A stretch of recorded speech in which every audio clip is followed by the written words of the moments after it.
नमस्कार, मैं डॉक्टर हेमंत शर्मा। आज आपको स्नेक बाइट के ऊपर बताने जा रहा हूँ। सांप काट ले तो क्या करना चाहिए, क्या ट्रीटमेंट है। ये किसी यूजर ने मुझसे पूछा था कि स्नेक बाइट के ऊपर मैं वीडियो बनाऊं, तो इसलिए आज मैं स्नेक बाइट के ऊपर वीडियो लेके आया हूँ। तो देखिए, ज्यादातर क्या होता है, स्नेक जो इंडिया में और एशिया में पाए जाते हैं, हम उन सांपों की बात करेंगे। For example cobra, krait and Russell viper. These snakes are easily found in Asia region. ठीक है, तो अब मैं बात करता हूं कि पहले मैं आपको एक चीज बताता हूं। अगर आपको भी किसी स्नेक ने काटा है और उसके बाद क्रॉनिक कॉम्प्लिकेशंस हैं बॉडी में, मतलब लंबे समय से सिम्टम्स चल रहे हैं, तो व्हाट्सएप नंबर मेरा डिस्क्रिप्शन में रहेगा, कृपया डायरेक्ट कॉल ना करें। और अगर तुरंत किसी स्नेक ने काटा है तो फिर आपको हॉस्पिटल एडमिशन लेना जरूरी है।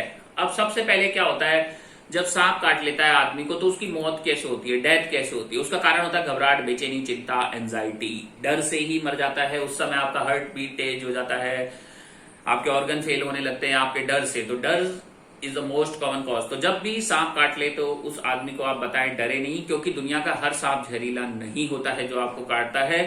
ठीक है, अब कैसे पहचाने कि सांप जहरीला है या जहरीला नहीं है। तो जो जहरीला सांप होता है उसके दो फैंग्स होते हैं, ऐसे दो डॉट आपको दिखेंगे काटे हुए। तो जहरीला कौन कौन सा, जैसे मैंने बताया कोबरा जो कि न्यूरोटॉक्सिक है, क्रैत, तो ऐसे दो फैंग्स, दो डॉट्स आपको दिखेंगे। पर क्रैत में जो होता है, जो रसल, एक रसल वाइपर भी होता है, ठीक है, जो कि आपका हेमेटोटॉक्सिक बोल सकते हैं, वस्कुलोटॉक्सिक स्नेक होता है। तो क्रैत का क्या होता है, दिखेगा नहीं आपको ऐसा फैंग, क्रैत में दिखेगा नहीं, पर वो न्यूरोटॉक्सिक है। ठीक है, क्रैत में दिखता नहीं है। तो ये चीज ध्यान रखें। पर आसपास स्वेलिंग होना तो मतलब किसी टॉक्सिक सांप ने काटा है। अब उसके बाद आपका फर्स्ट स्टेप की बात करते हैं। पैर पे को इमोबिलाइज करें या हाथ को, ज्यादातर हाथ और पैर पे काटते हैं। तो इसके बीच में जैसे ये मैंने पहन लिया, ये एक लकड़ी ऐसे फंसा दें इमोबिलाइज, और इलास्टिक बैंडेज से पूरा इसको रैप कर दें। ठीक है, कॉन्स्ट्रिक्टर बैंडेज जाती है उससे रैप कर दें। अब जैसे कि गलती क्या होती है, वो बताते हैं कि सांप ने यहाँ काटा है तो यहाँ टूर्निकेट बांध दो। तो ये बहुत डेंजर स्टेप है और किसी जमाने में यूज होती थी, अब नहीं करते हैं। क्योंकि अगर आपने टूर्निकेट टाइट बांध दिया तो क्या होगा, आर्टेरियल ब्लड फ्लो रुक जाएगा, ब्लड सप्लाई है ना कम हो जाएगा। और आप हॉस्पिटल गए, गलती से टूर्निकेट खोला तो वो सारा ब्लड पूरी बॉडी में जाएगा, पॉइजन, और आपका मौत का कारण बनेगा इमीडिएट। तो इस केस में आपको टूर्निकेट अप्लाई नहीं करना है। जैसे मुंह से चूस के खून को बाहर फेंकना, वो टेक्निक अप्लाई नहीं करना है। घाव को एकदम जबरदस्त वॉश करना या उसको कट कर देना, वो नहीं करना है। तो ये ओल्ड स्टेप्स हैं जो अभी यूज नहीं होती है। इन चीजों से बचना है। सिंपल इमोबिलाइज कीजिए, लकड़ी लगा दीजिए हाथ के बीच में या पैर में जहां पे काटा है, मूवमेंट नहीं हो, और एक बैंडेज आएगा स्पेशल, उसको आप रैप कर लीजिए।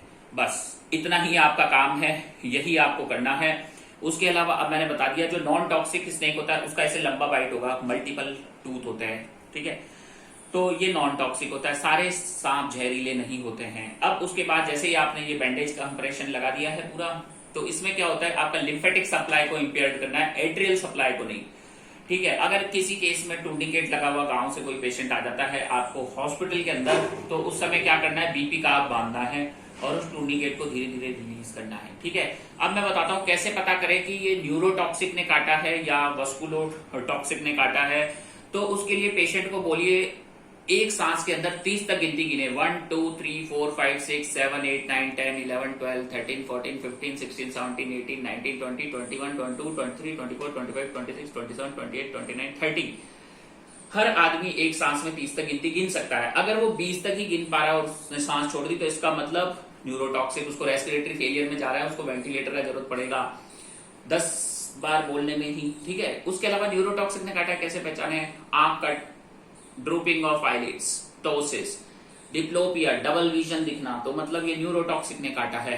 ठीक है, तो ये सिम्टम्स होते हैं पेशेंट के, ये आपको देखना है। पेशेंट का सीबीसी, क्रिएटिनिन, इलेक्ट्रोलाइट्स, ये सब करना है, क्योंकि Russell viper, R for Russell, R for renal, kidney. तो रसल वाइपर एक आपको रीनल फेलियर करा सकता है, हाइपरकैलेमिया होगा, हेमोडायलिसिस का जरूरत पड़ सकता है उस केस में। ठीक है, ये ध्यान रखना है।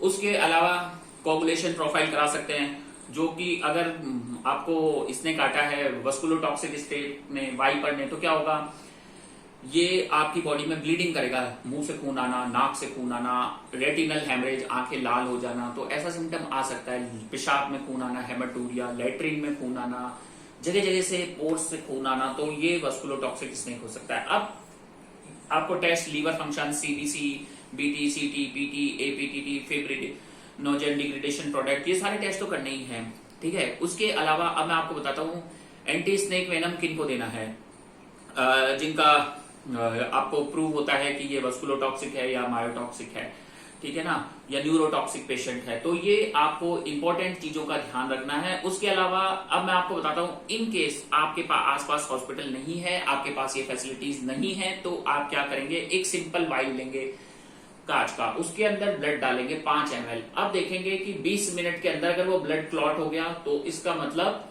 कोई टॉक्सिन स्नेक नहीं है। पर उसका भी एक थोड़ा सा इशू है, कुछ स्नेक ऐसे होते हैं जो क्लॉटिंग करने के बाद भी जहरीले होते हैं, तो सिम्टम्स भी मॉनिटर करना होगा।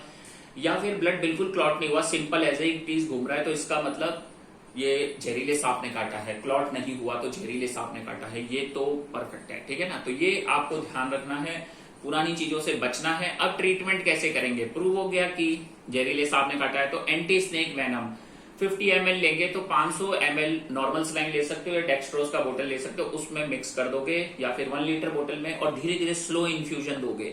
स्लो इन्फ्यूजन क्यों दोगे, क्योंकि ये क्या करते हैं, कई बार आपकी बॉडी के अंदर एलर्जी शॉक डेवलप कर सकते हैं जिससे डेथ हो सकती है। तो हमेशा ध्यान रखें ये एंटी स्नेक वेनम जब भी देना है आपको जब आपके पास एड्रेनलिन हो, हाइड्रोकॉर्टिसोन हो और एंटीहिस्टामिन्स के इंजेक्शन और नहीं है तो रिस्क नहीं लेना है, क्योंकि आपका ट्रीटमेंट जान ले सकता है पेशेंट की, ठीक है ना। तो ये चीजें अपने साथ रखें। अगर पेशेंट रेस्पिरेटरी फेलियर में जा रहा है तो वेंटिलेटर का जरूरत पड़ेगा, इंजेक्शन नियोस्टिकमिन दे सकते हैं, एट्रोपाइन दे सकते हैं।